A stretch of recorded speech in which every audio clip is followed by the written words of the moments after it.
Well, as I'm sure a lot of you know, I love Porsche, and I got the opportunity to go to Thompson Motorsports to actually check out the 992 911 series. So basically the day kind of starts off with looking at Porsches, as you could probably imagine, and I got to check out the Turbo S as well as the Taycan, which is probably the only sporty electric vehicle that I would own. I haven't driven one. I have a video on the channel if you want to check that out. So after that, you basically have a quick driver's meeting. You get to meet up with your fellow Porsche fans, and then you basically grab a car.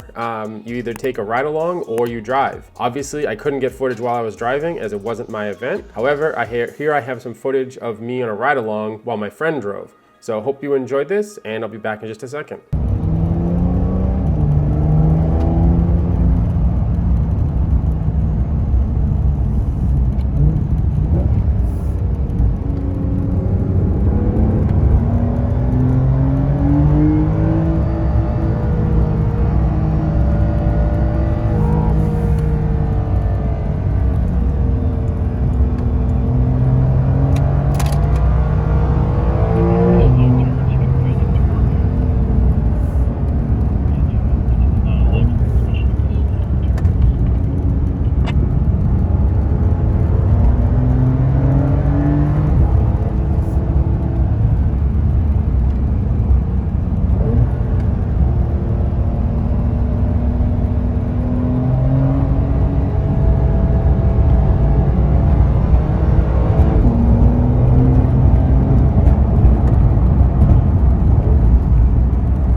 So hopefully you enjoyed that quick lap around Thompson. I've actually driven my cars on this track, and I have a couple videos on the channel which I'll link up at some cards. But yeah, these are just really cool events that they put on for Porsche owners and enthusiasts alike. So I actually went to my first one when I was in the M3. So yeah, I obviously really love this brand, and this is just yet another reason why. So as always, I appreciate you guys checking out these videos. Please like, comment, and subscribe, and I will see you in the next one.